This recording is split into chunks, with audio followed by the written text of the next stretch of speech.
And right now, many families are paying the price for political gridlocks that they didn't cause.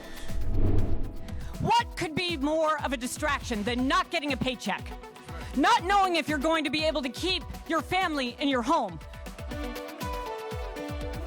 This is Today as It Happened. Good Wednesday evening to you. I'm Holly Furfer here with your chronological look at the biggest events and stories of the day. From the ongoing impacts of the federal government shutdown to the arraignment of former FBI Director James Comey. So let's jump right in. Former FBI Director James Comey has pleaded not guilty to criminal charges, which the Department of Justice brought after President Trump's demands. Comey is charged with lying to Congress and obstructing Congress. It surrounds his 2020 congressional testimony about authorizing somebody at the FBI to be an anonymous source in news reports. Scripps News Washington correspondent Stephanie Liebergen joins us now live from outside that Virginia courtroom. Stephanie, talk about what happened during today's arraignment. Did the defense present any motions? Hey, Holly, good morning. Well, this was an arraignment and initial court appearance kind of all combined into one. Ended up taking about 30 minutes in the courtroom, which was longer than some legal experts were expecting. Typically, an arraignment is a very short procedure. However, we certainly did get some insight into the type of motions and arguments that Comey's defense team plans to present. Among the motions that they plan to file, they are going to be arguing for vindictive prosecution, saying that James Comey was, that these charges were filed purely at the request of President Donald Trump. They're also going to be challenging the appointment of Lindsay Halligan, who is the interim district attorney that was appointed by President Trump after the previous district attorney was forced out. We also know that the defense team is going to be arguing what's called outrageous government conduct. That is a defense that are saying that the charges that the government is bringing are so outlandish and are so shocking and unexpected that it just is not possible for the government to get a conviction. There were a few other motions that the defense team mentioned as well as things that they plan to file. But we're going to get a lot of movement in over the next month or so. While the judge was surprised that the defense and the government weren't ready to abide by the speedy trial deadline, which would require the trial to happen within 70 days. They are waiving that 70-day limit. They are still planning to get things moving quickly, and the judge certainly seemed motivated and seemed like that was appropriate based off of the information that he had in front of him about the indictment and the charges. The other piece of information that I found interesting on what the defense had to say today is they, told the judge and told the court today they haven't received any discovery yet from the government. They haven't even gotten information on who person 1 and person 3 are from the indictment. But even the government attorneys representing the Eastern District of Virginia, those DOJ attorneys even said they're just getting their hands on the discovery evidence, but they did note there was a lot of classified information that is included in the evidence in this case. So that's another element, another step that is going to have to be taken to get not only Comey's defense team, to get them access and approval to look at those classified documents, but potentially declassifying some things. And so that's another step that's going to be part of this pre-trial process as the charges continue to move forward, Holly. And Stephanie, what's next then? Has a trial date been set? I mean, what should we expect? We got a number of dates set by the judge today, and he largely went along with what the defense was asking for and what the government really didn't object to. So the next hearing we are scheduled to have in this case will be November 19th. That will be an oral argument, so both the defense and the government will have already filed their motions on paper. The judge and the public will already be able to review those arguments, and then they are going to argue their positions on November 19th in court. That's going to be for the first set of defense motions. That's the one where the vindictive prosecution is going to be considered. And then on the second date, December 9th, that's going to be the second round of oral arguments for the motions coming from the defense.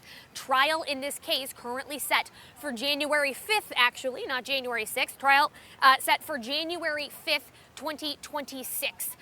So we're going to get a lot of movement in this case. There's a lot of motions and court filings yet to come, Holly, and I'm sure there's going to be a lot of interest, public interest continued in this case. There are, of course, a lot of media outlets here. There was a line out the door before the courthouse opened at 8 o'clock this morning, but it wasn't just media that was here. There were also members of the public that took time out of their day because they wanted to witness this hearing in person. Steph, I was going to ask you what's going on behind you. It looks a little busy back there, and I know that nobody really came out and gave a statement. So what is everybody kind of congregating for? I think the hope is to see if we're going to get any of the defense attorneys or the government attorneys to come out and maybe talk to the media after the hearing. The public and the media all left the courtroom first, and the attorneys and James Comey waited behind until the courtroom was clear. There were also things that the judge ordered the two sides to talk about immediately, and dealing with the classified documents was part of what the judge wants these two sides to try to come to an agreement on very quickly. And so that there certainly could still be conversations happening in the courthouse, in other rooms, as the two sides try to figure out some of these issues and how to move forward in the early stages of this case. So I think the hope is that we see some, comment from either side in this case. I think there's also, there's still some protesting happening behind me. Some people here not going in the courthouse, but protesting outside, the charges even being brought against James Comey. And that speaks to some of the vindictive prosecution that the defense plans to bring up, the outrageous government conduct defense, probably something that we don't hear very often, but certainly an avenue that this defense team is planning to go down. Washington correspondent Stephanie Liebergen for us live outside that courtroom in Virginia. We appreciate it. Thank you. And President Trump is calling for an investigation of Senator Richard Blumenthal now. He made the comment on Truth Social after Blumenthal sparred with Attorney General Pam Bondi during yesterday's Senate hearing. Trump referenced an old allegation that Blumenthal lied about his military service. That goes back to 2010, when Blumenthal admitted his Marine Reserve service was in Washington during the Vietnam War. He had previously stated he served in Vietnam, not during Vietnam. In response to Trump's comment, Blumenthal said he has long since cleared up the matter. He pointed out voters in Connecticut have elected him 3 times since then.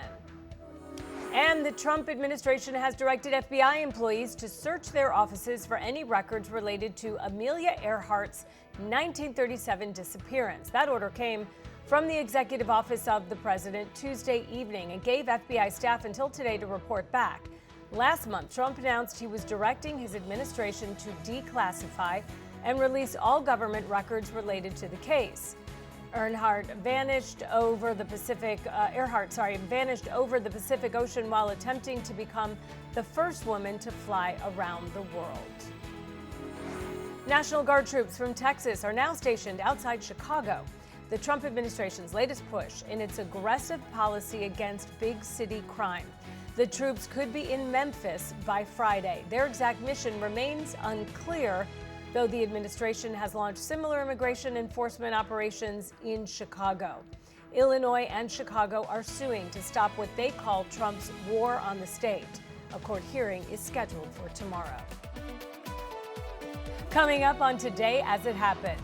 I'm Joe St. George in Washington. The Capitol Visitor Center is closed because of the government shutdown, as are countless government buildings across the country. We explain how the longer this shutdown goes on, the more painful it becomes for everyday Americans. That's next.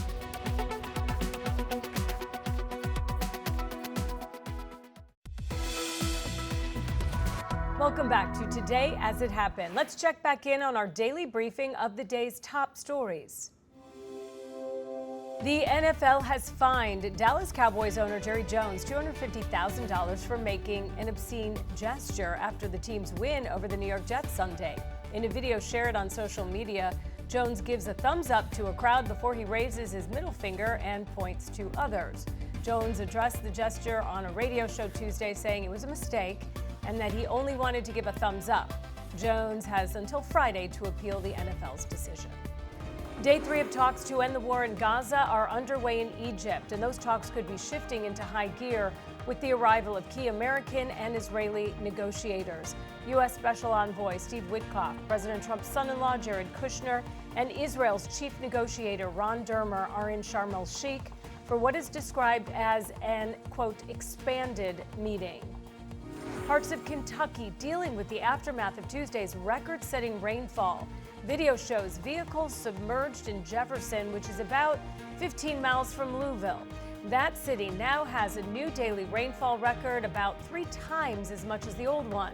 Frankfort and Lexington also have new records, which surpass the previous numbers by more than an inch. Well, the government shutdown now on day 8, and while everyday people may not be feeling the pain just yet, just know if this continues, you will eventually feel it too. Scripps News Deputy Political Director Joe St. George has more. Signs like this are up at federal buildings and installations across the country. And while there seems to be no end in sight with this federal government shutdown, the reality is the longer this goes on, the more painful it will be for everyday Americans. This shutdown is all on Donald Trump's shoulders. Schumer's incapable of making a deal. As our nation's leaders debate this government shutdown, the clock is ticking for the impact to start hitting more Americans. If you look at a calendar, this Friday is when federal workers are scheduled to be paid. That will not happen if the government remains shut down. Fast forward to next week and October 15th. That is when active duty members of the military are set to be paid. Again, that will not happen in a shutdown. There is a transportation impact too. A program that subsidizes flights to small rural airports is expected to run out of money on Sunday, likely canceling scheduled flights. Transportation Secretary Sean Duffy confirmed this week that airports are seeing an increase in sick calls from air traffic controllers. In Burbank, California, no one was available to staff the tower Monday night. Have we had a slight tick up in sick calls? Yes. And then you'll see delays that come from that. The Trump White House is aware of the consequences of a prolonged shutdown and has taken steps for some programs to stay operational.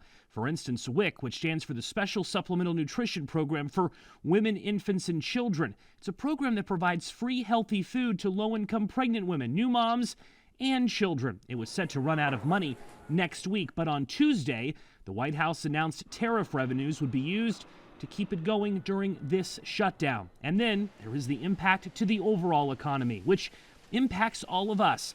John Diamond is an economist and director of the Center for Public Finance at the Baker Institute. But by the third or fourth week, it really starts putting a pretty big hit on certain areas. It could definitely slow the economy, and from a fragile state, at least a portion of the economy could be tipped into a recession. Joe St. George, Scripps News Group, Washington. And thanks to our Joe St. George there. And as Joe noted, federal workers will miss their first paychecks on Friday. Many of us can imagine what that means. This morning, unions representing 800,000 federal workers and transportation workers held a news conference pleading for the end of the shutdown. And right now, many families are paying the price for political gridlocks that they didn't cause. This isn't about one party or the other. It's about real people. Hundreds of thousands of aviation workers, both federal sector and private sector, ask all day long, is it safe? We do that so the American public who travels with us can take safety and security for granted. In safety, we know that the first rule is to remove all distractions in order to keep things safe. What could be more of a distraction than not getting a paycheck? Not knowing if you're going to be able to keep your family in your home. Not knowing if you're going to be able to buy that insulin that you need to keep your child alive. Not knowing that you're going to be able to make good on what the people who count on you and love you need you to do. Lots of passion there, and it would appear the White House is not on the same page as Republican lawmakers. Now, the president alarmed many furloughed federal employees yesterday after a memo circulated that they would not get back pay. When asked about this memo, the president said some would get paychecks, some won't. Now, Republican House Speaker Mike Johnson appeared to try to put those concerns to rest today. Federal workers, it's my understanding that the law is that they would be paid. There is some other legal analysis that's floating around. I have yet had time to dig into and read that. But it has always been the case, that is tradition, and I think it is statutory law that federal employees be paid, and that's my position. I think they should be. Okay, so the law he's talking about is the one that President Trump signed himself in 2019 after the last shutdown we saw lasted 35 days. That law guarantees back pay for furloughed employees. Up next on Today As It Happened. We decided to come together and speak as one because this is not a political issue. This is about the health, safety, and security of every citizen and our nation.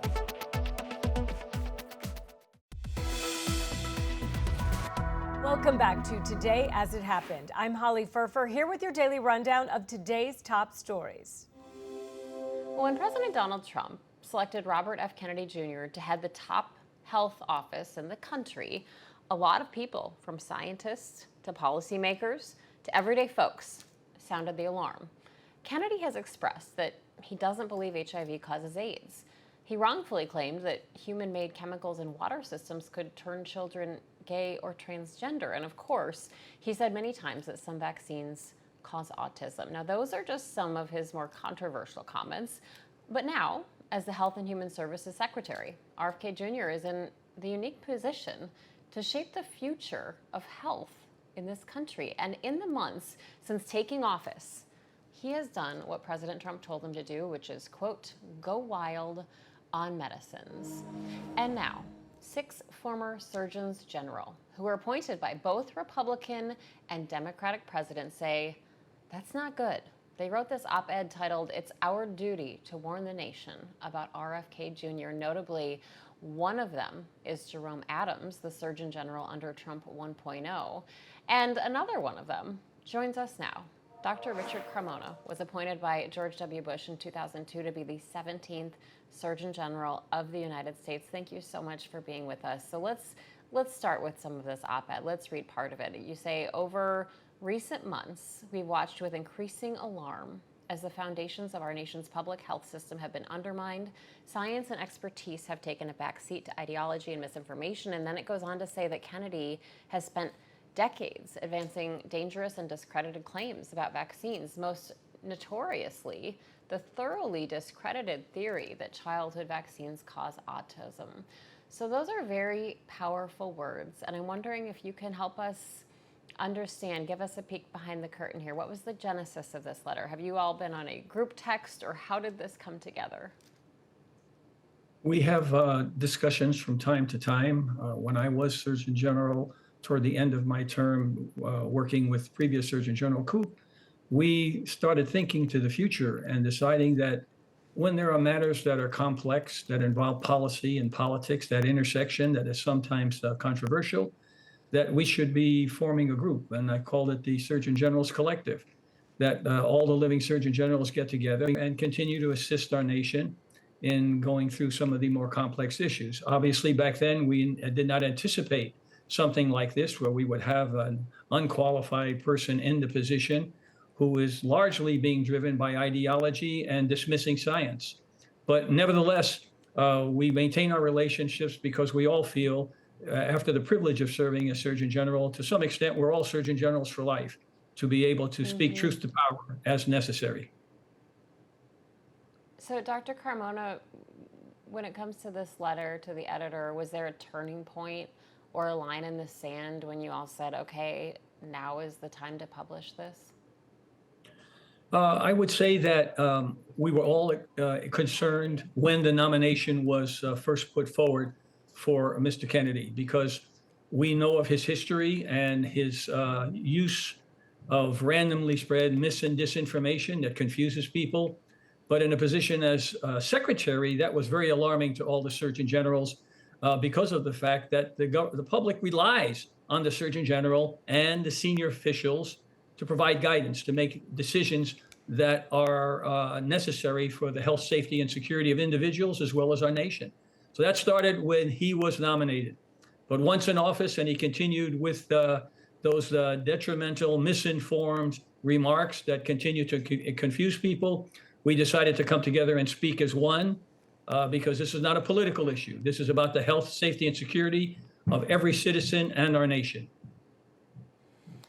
So is there one thing, I mean, there have been so many things done and said since he's taken office, from clearing House of the vaccine panel, rolling back COVID shot recommendations. I mean, people where I live in Montana are having trouble going to get COVID vaccines just from the pharmacy. Is there one thing that has alarmed you personally the most? The one thing that alarms all of our Surgeon Generals is the fact that this is an incompetent, unqualified person in the position who is being driven by ideology. And as you pointed out in your opening remarks, the list continues to grow on a daily basis. of the misinformation, disinformation, confusing rhetoric that he puts out that makes no sense at all.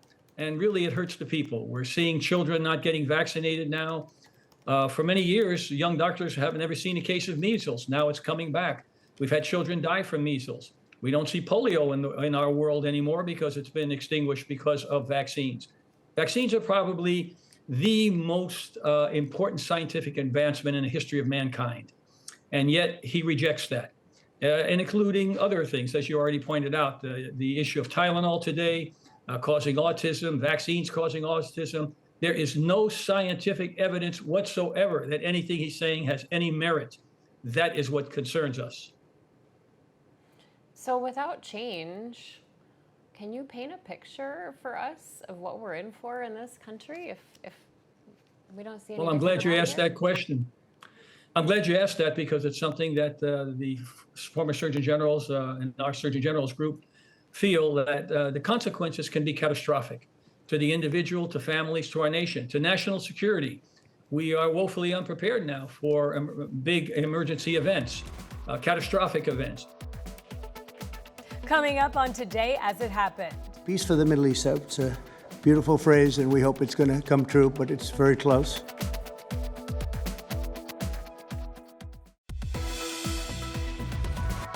You're watching Today As It Happened, Scripps News rundown of the biggest events and stories of the day. So let's jump right in. It is day 8 of the federal government shutdown. Of course, Republicans control Congress.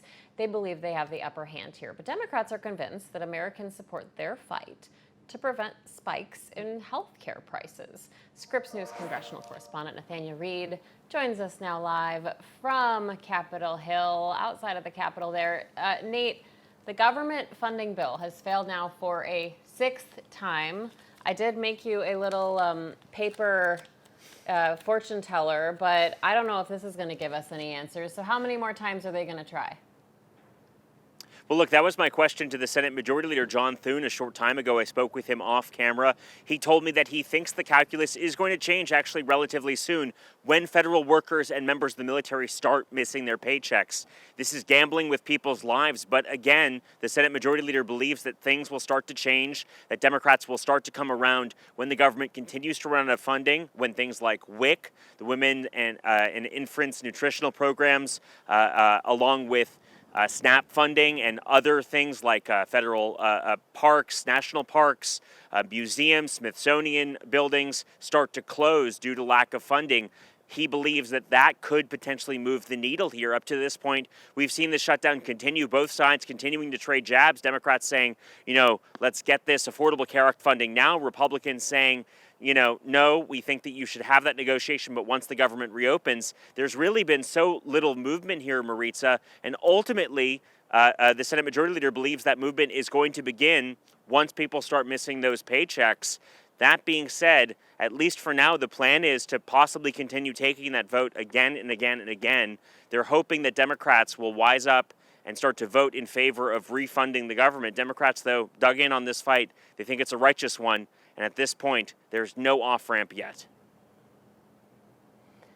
All right, changing gears here, Nate. And I do want to point out that, yes, as we get to that point, it's part of what prompted the end of the 2019 shutdown was pressure from TSA and air traffic controllers. Right. But changing gears here, and this has been part of the conversation, is what's happening with this representative-elect from Arizona. Now, the New York Times is reporting there was a heated exchange today between Speaker Mike Johnson and the 2 senators from Arizona, all about Representative-elect Adelita Grijalva, who won an open house seat in southern Arizona just 2 weeks ago, replacing, of course, her late father, Raul Grijalva. Now, she has not been sworn in yet. Speaker Johnson has really not been clear about when he plans to swear her in. So help us understand what's going on here. Yeah, I spoke with Speaker Johnson about that last Friday. He told me he plans on swearing her in once the House of Representatives returns to regular session, which was thought to be this week. Ultimately, Speaker Johnson announcing the House would stay home this week, coming back into regular session as soon as next week. Again, his hope is that the Senate will deal with this government shutdown, that they'll reopen the government before the House returns. He's putting off swearing in Congresswoman-elect Grijalva until the Senate passes this government funding bill, until the government reopens. At this point, though, it's not clear what that off-ramp is going to be. That frustration coming from the two Arizona senators, somewhat personal. Senator Mark Kelly telling me just after that altercation, one-on-one, that part of the reason he's so frustrated, Congresswoman-elect Grijalva represents his district in Arizona, and right now he does not have congressional representation in Congress. The reason, though, the senator telling me, he thinks all relates to her commitment to sign on to this petition to try and force a vote in the House of Representatives to release the Epstein files. Take a listen.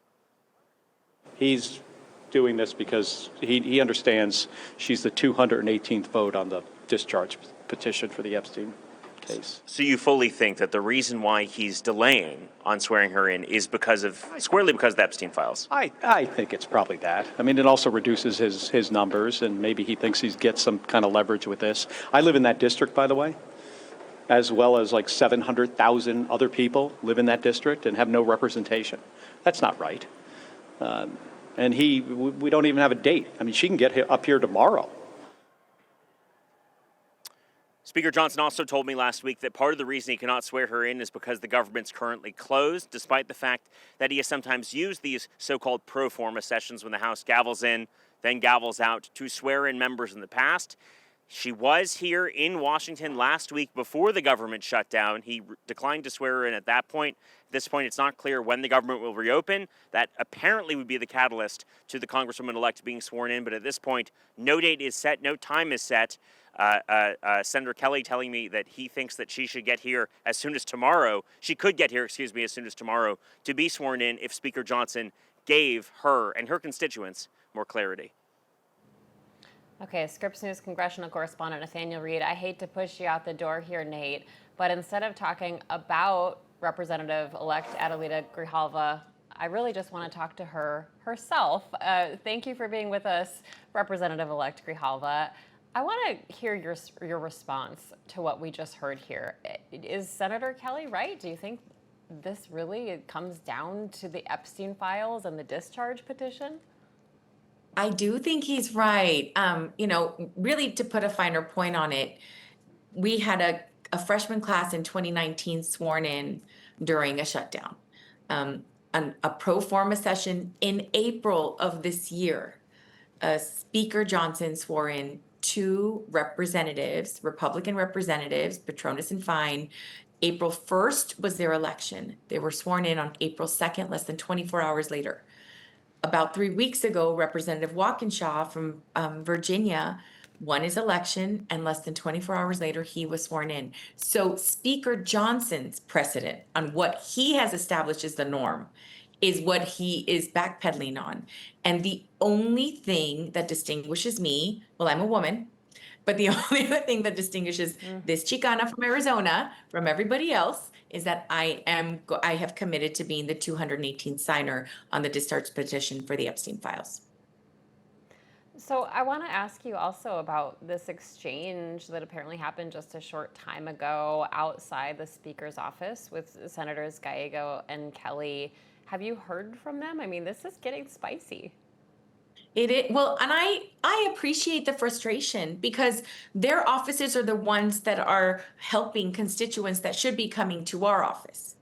We're pushing everybody that's reaching out. And again, it's over 700,000 people that could need assistance in District 7, and there are no constituent services. There is no office, no cell phone, no staff member that anyone can go to, especially during this shutdown when we have over 10,000 civilian federal employees that need assistance. We have people that are dealing with immigration issues. I mean, my father's office was known for their constituent services and prompt response. Here we are that, you can't even get anybody on the phone because I can't hire staff. My office in Washington has my placard on it. My name is there. and I don't even have keys to get into the office. I can't get into the building right now during a shutdown without an escort because I have no legal reason to be there right now and have not gone through any sort of security clearance. I don't have staff. And so more and more, they're silencing the voices of constituents here in Arizona. Have you heard anything from Speaker Johnson directly? No, not at all. Everything has been like through media outlets or reporters asking questions. We did send a letter and asking, just give me a date. I will show up. But when we thought votes were going to happen on the 7th, I'm a mom of 3 kids and I want my husband and my kids there for this really special moment. And I had to cancel all of those flights. I don't have a budget, a congressional budget, until I'm sworn in.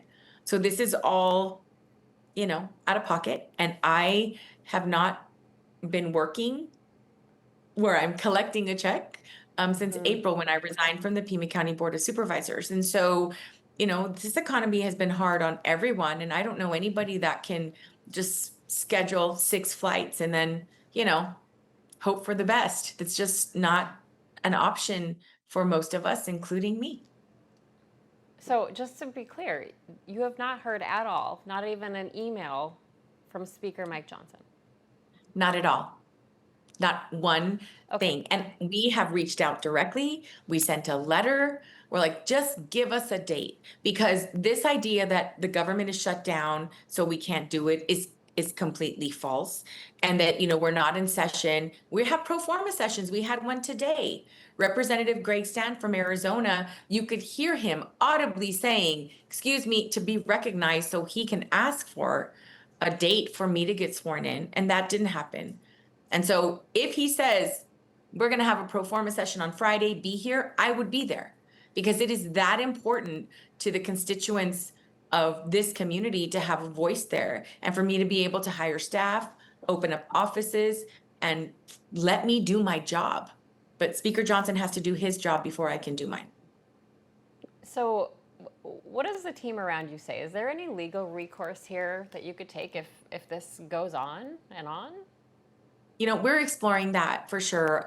Attorney General Chris Mays here in Arizona, we've talked and they're going to look at any other legal recourse we have because the precedent that this is setting, it's a scary precedent that if the speaker isn't politically aligned with the person getting sworn in, if, you're going to take action that they don't like, they can just drag their feet.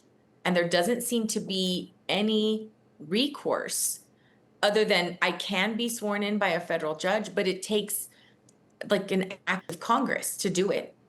And if he continues to drag this on, so I don't have any other option, that's why we have to look at other legal avenues because he's suppressing the voice of, over 700,000 people.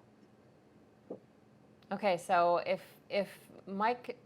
Speaker Mike Johnson were to watch this conversation you and I are having, what would you say to him directly? Schedule my swearing in so I can do my job. You are silencing the voices of 700,000 people in Southern Arizona who elected me overwhelmingly, nearly 70% of the vote, to work for them. I want to work for Southern Arizona. Let me do my job, and please do your job. All right, Representative-elect Adelita Grijalva of Arizona, we thank you so much. Up next on Today As It Happened. The government shutdown continuing to stall air travel. I'm Alex Miller at LaGuardia Airport. What this shutdown could mean for your next flight. And later, we have a very serious left-wing terror threat in our country. Radicals associated with the domestic terror group Antifa.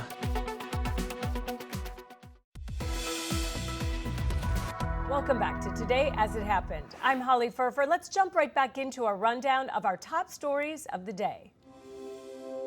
Travelers continue to experience frustration at airports because of delays. that appear to be because of the government shutdown. Now, the FAA has announced staffing shortages at several major airports this week already. Scripps News national correspondent Alex Miller joins us now live from LaGuardia Airport in New York. All right, Alex, what do travelers need to know? Well, Maritza, if you're flying anytime soon, you might want to be a little bit nice and have some sympathy for your TSA agents because they're working without pay, as are air traffic controllers. 1 week into the government shutdown, and we're starting to see more controllers call out of work. And while the union that represents them say they don't support organized stoppage, the reality is here we could be looking at more delays. A shutdown in Washington and delays at airports across the country. I was flying from Atlanta into Nashville. Our flight had to divert to Chattanooga because we were circling for the one runway.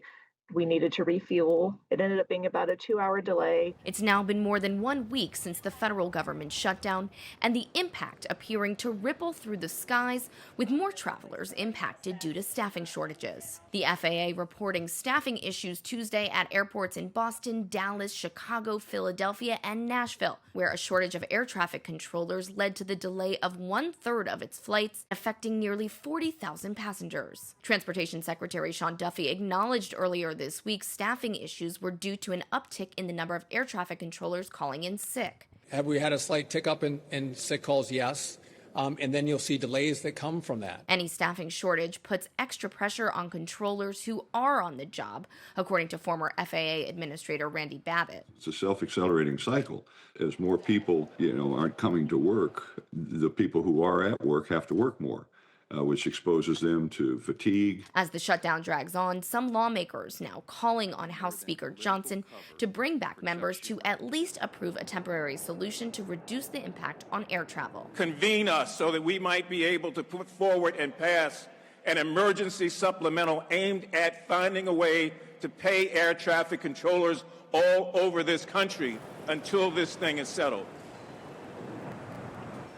And Maritza, you might be wondering, is it safe to travel? Is it safe to fly when these controllers are calling out? Well, according to the secretary, the transportation secretary, Sean Duffy, he said that it has not impacted safety, and that if it were to impact safety, that either they would suspend or delay their operations.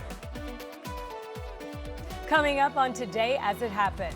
We're not going to stop at just arresting the violent criminals we can see in the streets. Fighting crime is more than just getting the bad guy off the streets. It's breaking down the organization brick by brick.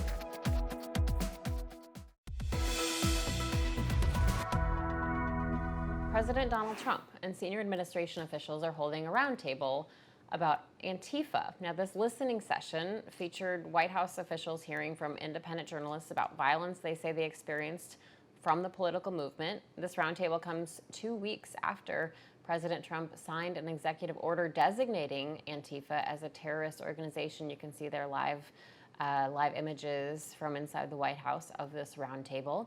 And Scripps News reporter and producer Jacob Gardenswartz is live just outside the White House with the very latest on this. So Jacob, I know it's still happening, but so far, what has stood out to you about this roundtable, about this event? Yeah, Maritza, I've been listening in, and I would say there are really two key points that have stood out to me in terms of real takeaways from this event, what was described by one White House official as a, quote, listening session. The first is just the degree, the scale to which the Trump administration and senior officials are really wholeheartedly embracing this issue and trying to look at it head on. You can see that not only by the number of senior officials present, Attorney General Bondly, Secretary of Homeland Security Noem, FBI Director Patel, among others, but officials speaking quite blatantly about the wide use of government resources that they are employing to try to track down what they have described as Antifa terrorists. You know, going after not only individuals accused of crimes, but also the supposed infrastructure that's backing them, as well as financial networks that may be supporting them. You heard the Attorney General suggesting that, or thanking the Treasury Secretary for his help looking within financial networks in the United States. Of course, interesting because, as we've been discussing, we know that Antifa is not a formally or traditionally organized group. It doesn't have a formal membership, a hierarchy, a leader. There's no dues that one would pay. So what exactly it is that they're trying to track down remains to be seen. We have not yet received any concrete data or reports from the White House in terms of their findings, though officials are certainly suggesting that they have uncovered evidence. Let's listen to what the Attorney General had to say on that. We're not going to stop at just arresting the violent criminals we can see in the streets. Fighting crime is more than just getting the bad guy off the streets. It's breaking down the organization brick by brick, just like we did with cartels.